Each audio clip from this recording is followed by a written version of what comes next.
waliin haasofne ani kana beekaa viidiyoo koo hunda isaa gaafa si waliin haasa'u gaafa wanta hundayyuu si waliin raawwadhu viidiyoo godhee riikardii kaawwadhee seef godhadhe jettee yaaddoo cimaa itti taatee jirti haati faatee Gadaa reesturaantitti. Mee viidiyoo kana ilaalatii walitti deebina. Asumaan immoo daanteelii tana waliin dhoofna eessayyuu hin deebina isiniin jedha isbii keenya. Tolee, let's go. Waan biitoo midhaa waliin haasofne sanni beektaa miti. Waan biitoo midhaa waliin haasofne. Waan biitoo midhaa waliin haasofne san. Wallah sandirasii gabbaasa. Sandirasii gabbaasa birrattii siyyanii dhabaa nagayaan kallala. Sandirasii gadin baasa warabbal kaabalaal rabbi dachiina haa godhu. Gadin baasa birrattii hin fedhu nagayaan gallaasirra.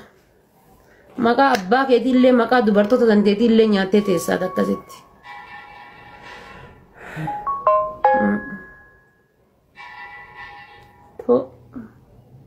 Tu naa jedhi naa qabi.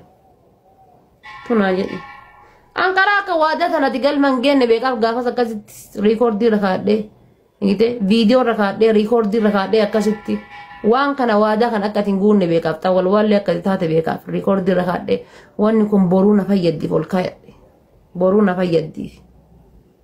Boruu na fayyaddiif.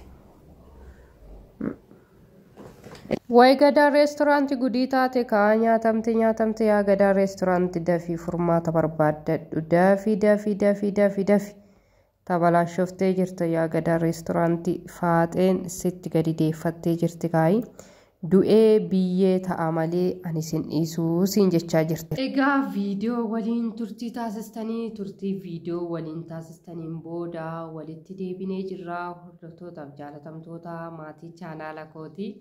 Egaa waraana addunyaa sadaffaa gidduutti akkuma taasifame hundi keessaniyyuu argitanii jirtu. Waraanichis kan jalqabee haati faatee Gadaa reesturaantiif beeksisa garaagaraa hojjechaa turte. Innis immoo waraqa siif hojjadheenii gara Dubaay si fidaa irra darbee hanga si fuudhaa jedhutti deeme jechuudha. Hanga ishiin beeksisa garaagaraa hojjattee foolofaa guddistee wanta baay'ee isaaf taate jechuudha. Garuu namni keenya oolmaa namaa dafee dagata.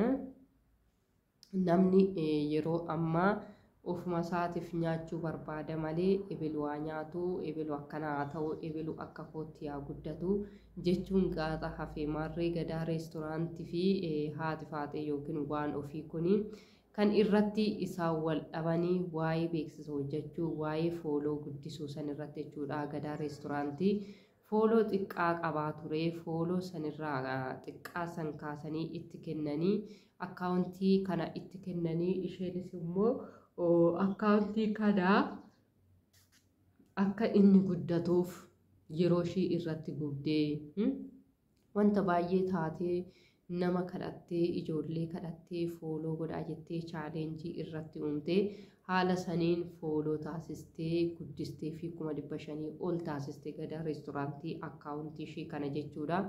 Marree Gadaa reesturaantiin gaafaati akkaawuntii ammanaa guuttee qarshii ammanaa sii kenna jedhee waadaa galee yeroo san kaamiira keessa galee viidiyoodhaan walitti haasa'u gara bootomiitiin walitti haasa'u jechuudha. Marree haaluma kanaan isaan walitti haasaasuni wanna hin taanetti jijjiirame jechuudha. Isaanis lola addunyaa sadaffaa walirratti banan. Sababiin lola addunyaa sadaffaa kun immoo qarshii jedhame yookiin qarshii hamma jedhame kennuu fi dhabuudha. Akkasuma immoo waraqaa siif hojjechiisanii gara Dubaayitti si fida jedhee Gadaa reesturaantiin kuni dursa haadha faatee waliin kan haasaa taasisee amma immoo jala garagaree waraqaan tokkoyyuu hin jiru qarshiin tokkoyyuu hin jiru jedheeti kan inni itti dubbate. Isheenis kaamiira keessa galtee leencaa yeroo tapha kootiinaaf kennite sana natti lakkaawwattee jettee miira keessa galtee bootoomiidhaan wanta haasofnee gara iimotiin gara bootoomiitiin wanta haasofnee siif gadi zarargafaa siif gadi zarazzaraa sinii hattuu warra Dubaayitii hattuu warra Dubaayitii jettee Nasir Aanolee Mubaarak Musammaa Gadaa reesturaantii baay'ee isaanii kaa baabaa kan jiramanii hunda isaanii walitti qabdee cafallaqxee maqaa isaan balleessite jechuudha. Garuu asirratti ani komiin ani qabu Nasir Aanolee dhugaa dubbachuudhaa fi inni nama hin tuqu haqa namaattis hin darbu nama haqa namaa nyaatus miti nama dhugaadhaan dhaabbatu nama ejjennoo mataa isaatii qabu jechuudha Nasir Aanolee. Kanaaf jennaani kun keessan dhugumaa hattuudha eeyyee hattuudha. Qimamoojjee mana madaameerraa qarshii funaannattaniiti kan hundayyuu kan irra geessanii garuu Nasir Aanolee nama tokkoyyuu miti inni nama saba Oromoo keessatti lakkaawwamu miti. Kanaaf Nasir Aanolee irraa gura.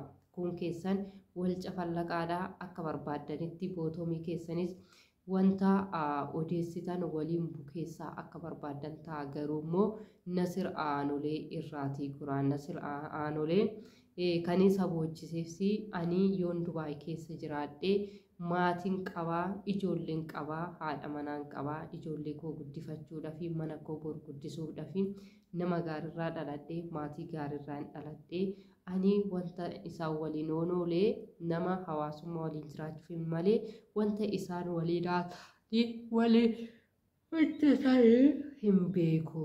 Kanaaf jennaanii narraa goraadhaa siniin jedhee jira waan ta'eef Nasir Aanolee lafaa kaatanii hin tuqina inni nama tuquu miti nama namatti darbuu miti jechuudha.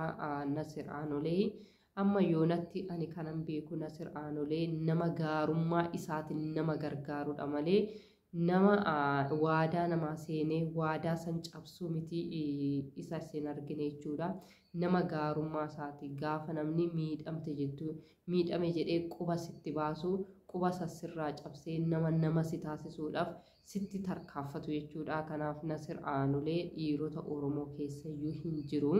Kanaaf jennaanii Nasir Aanolee irraa buyyaa haadha faatee egaa koomantoonni jalattis hattoota warra Dubaayii dafqaan bultoota warra Saawudii akkasumas immoo kadhattu yookiin immoo sadaqaa warra Kaayiroo jedhanii maqaarree walitti moggaasaa jiru jechuudha. Kana jechuun hundi isaaniitiyyuu gahee mataa isaanii qabu. Kaayiroo keessaa baay'inaan waan filaawur jedhanii kan kadhatan tiiktookii irratti baay'atanii maarree ammas waraana addunyaa sadaffaa kanas kan uume sababuma kanaaf jechuudha. Waa'ee botomii waa'ee viidiyoo waa'ee maatii wal diiguu kan gadi zaraggafuuf deemaa jiru kuni waa'ee sadaqaadhuma isaaniiti jechuudha. Kanaaf Nasir Aanolee nama baay'ee kabajuu nama baay'ee isa galateeffadhu waan ta'eef Nasir Aanolee irraa gadi bu'ii irraa gorisiin jedha yaa haadha faatee atis immoo taragaagee wanna bootomiidhaan jettus immoo dafiitii gadi nuuf zaraggafisiin jedha akka nuti itti bashannannuu fi egaa hordoftoota jaalatamtoota maatii chaanaala kooti hanga oduun bootomii dhuftee nu bira geessutti turtii gaarii isiniif haa ta'u. Bye bye.